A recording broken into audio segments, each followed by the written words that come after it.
பார்வதியோட கேள்விகள் எல்லாத்துக்குமே பதில் கிடைச்ச நிலையில பார்வதி கைலாயத்தை விட்டு வெளியே வரும்போது சிவன்கிட்ட என்ன சொன்னாங்க அப்படிங்கறத யோசிச்சு பாக்குறாங்க. இதோட போன எபிசோட் முடிச்சிருந்தோம். இன்னைக்கு எபிசோட்ல பார்வதி சொல்றாங்க, கைலாயத்தை விட்டு வெளியே வந்தது நான் செஞ்ச பெரிய தவறு தான். இனிமே அந்த தப்பை வாழ்நாள எப்பவுமே நான் செய்ய மாட்டேன். நான் எவ்வளவு பெரிய தவறு செஞ்சிருக்கேன். ஏற்கனவே பிரிவுங்கிற துயரத்தை கொடுத்துட்டு இப்போ நான் யாருங்கிறதையும் மறந்து எல்லா பழைய விஷயங்கள் எல்லாத்தையும் உங்களுக்கு ஞாபகப்படுத்திட்டேன் அப்படின்னு பார்வதி வருத்தப்பட்டு சொல்ல, சிவன் அதுக்கும் பொறுமையா என்ன சொல்றாருன்னா, உன்னை பத்தின நினைவுகள் எதுவுமே எனக்கு வருத்தத்தை கொடுத்ததில்லை, மாறா எனக்கு எப்பவுமே சந்தோஷத்தை மட்டும்தான் கொடுத்துருக்கு.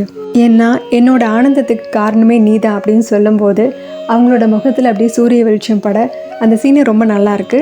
சிவன் சிரிச்சுட்டே கேட்குறாரு, வேற ஏதாவது கேட்கணும்னு ஆசைப்படுறியா அப்படின்னு கேட்டதும், ஆமா கைலாயத்துக்கு போகலாமா அப்படின்னு கேட்குறாங்க. இனி உங்களை விட்டு ஒருபோதும் நான் நீங்க மாட்டேன் அப்படின்னு சொல்ல சிவனும் பார்வதியும் கைலாயம் திரும்ப போறாங்க. இதுக்கு அடுத்த காட்சியில சும்மன் நிசுமன் 2 பேரும் பேசுறதை காமிக்கிறாங்க. சும்மன் கேட்குறான், யார் இந்த மகாகளி, அவ எங்க இருந்து வரா? பார்வதிக்கு ஏதாவது ஒரு பிரச்சனைனா யாராவது ஒருத்தர் அவளுக்கு உதவுறதுக்கு வந்துடுறாங்க.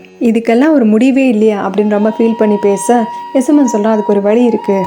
தாரகாசுரனுக்கு நம்ம ஒரு எச்சரிக்கை தரணும். பார்வதிக்கு யாரும் உதவாத நிலைமைக்கு கொண்டு வரணும். அதே மாதிரி எல்லாரையும் நம்மளோட கட்டுக்குள்ள கொண்டு வரணும் அப்படின்னு நிசுமன் சொல்லிட்டு இருக்கான். இப்போ இந்த இடத்துல தாரகாசுரன் அப்படிங்கிற அசுரனை பத்தி ஏன் பேசுறாங்க, அவன் யாரு அப்படிங்கறது தெரியல, இனிமே தெரியலாம். இதுக்கு சும்மன் சொல்றான், தாரகாசுரன் எச்சரிக்கிறதுக்கு அவனோட ஆட்டில் இருக்காங்க, அதை பத்தி நம்ம கவலைப்பட வேண்டாம். ஆனா நான் இந்த ஆட்டத்தை டோட்டலா மாத்தணும்னு நினைக்கிறேன். இது வரைக்கும் நாம தானே பார்வதி பின்னாடி போயிட்டு இருந்தோம். இனிமே நான் ஆட போடுற இந்த ஆட்டத்துல நான் போட்டிருக்க திட்டப்படி பார்வதி நம்மளை தேடி வர மாதிரி பண்ண போறேன் அப்படிங்கிறான். அதுவும் தனியா அவளை வரவழைக்க போறேன் அப்படின்னு சொல்ல நிசுமன் சொல்றான், அதுல எல்லாம் எந்த பிரயோஜனமும் கிடையாது. எந்த சக்தியாலையும் சரி யுக்தியாலையும் சரி அவளை ஒண்ணுமே பண்ண முடியாது அப்படிங்கிறான். அதுக்கு சும்மன் சொல்றான், புத்தினாலையும் சரி யுக்தினாலையும் சரி ஒருத்தரை பிடிக்க முடியல அப்படின்னா, ஒருத்தரை கட்டுப்படுத்த முடியல அப்படின்னா அவங்கள நம்ம கட்டுப்பாட்டுக்குள்ள கொண்டு வரதுக்கு ஒரே வழி பக்தி தான் அப்படின்னு ரொம்ப சந்தோஷமா ஒரு பிளானை ரெடி பண்ணிட்டான். அவளை நம்மளை பார்க்கறதுக்கு தனியா வர வைக்கணும், அது தனியா வர சம்மதிக்கவும் வைக்கணும் அப்படின்னு சொல்லி ஒரு பிளானை ரெடி பண்ணிட்டான் அப்படிங்கறத அவன் சிரிப்பு மூலமா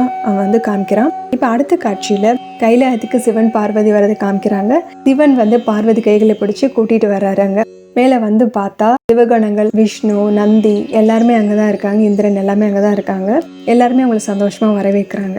எல்லாரும் பார்வதி போற்றி அப்படின்னு சொல்லி எல்லாரும் முழங்க. கைலாயத்துல எல்லாரும் கூடி இருக்கிறத பார்த்ததும் பார்வதிக்கு ரொம்ப சந்தோஷம். எல்லாரும் பார்த்து சிரிக்க சிவனை எல்லாரையும் பார்வதி காமிச்சிட்டு சொல்றாரு, பாத்தியா பார்வதி, உன்னை பாக்குறதுக்காக, தன்னோட இறைவியை பாக்குறதுக்காக இங்க கைலாயமே திரண்டு இருக்கிறது பாத்தியா அப்படின்னதும் பார்வதி முதல்ல அவ்வளவு சந்தோஷம். லட்சுமி, இந்திரன், நந்தி எல்லாருமே அவங்கள வணங்குறாங்க. லட்சுமி ஹாரத்தி எடுக்கிறாங்க. சிவகணங்கள்லாம் மல்ல தூவிட நந்தி காலில் விழுந்து கும்பிடுறாரு. இப்போ அவங்களுக்கு எல்லாமே புரிஞ்சிருச்சு. அந்த தெளிவோட போய் விஷ்ணுவை பார்த்து வணங்குறாங்க. அவரும் புன்னகையோட ஆசீர்வாதம் பண்றாரு. இப்போ சிவனும் பார்வதியும் அவங்களோட பீடத்துல ஏறி உட்காடுறாங்க. பீடத்துல சிவன் பார்வதி உட்கார்ந்தது, இனிமே உங்களோட பிள்ளைகளை விட்டுட்டு கைலாயத்தை விட்டு போக மாட்டீங்களே அப்படின்னதும் பார்வதி, அதுக்கு இந்த கைலாயத்துல இருந்து இனிமே என்னை எதுவும் பிரிக்க முடியாது அப்படிங்கிறாங்க. அதுக்கு லட்சுமி, நல்ல செயல் நல்ல விதமா தானே முடியும் அப்படின்றாங்க.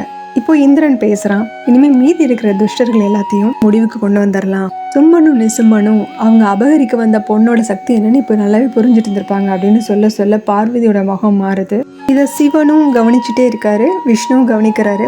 இப்போ இந்திரன் என்ன சொல்றான் அப்படின்னா, நீங்க உங்களோட கோவத்தை கட்டுப்படுத்தி இப்ப நல்லாவே பழகிட்டீங்க. அதனால சும்மன் நிசும்மன் இப்ப நேர்ல வந்தாங்கன்னா கூட அவங்கள அழிக்கிறதுக்கு நீங்க தயங்கவே மாட்டீங்க. இனிமே எல்லாரும் நிம்மதியா இருக்கலாம். பார்வதிக்கு அவங்க காளியா மாதிரி செஞ்ச எல்லா நிகழ்வுகளும் ஞாபகத்துக்கு வருது. சிவன் ரொம்ப கடுப்பாரு. விஷ்ணு என்ன அப்படி பேசிட்டு இருக்கான, தேவையெல்லாம் பழையபடி பிரச்சனை கிளப்பிடணும் அப்படிங்கிற மாதிரி பாக்குறாரு. இந்திரன் நான் சொன்னதெல்லாம் சரிதானே தாய் அப்படின்னு கேட்கறான்.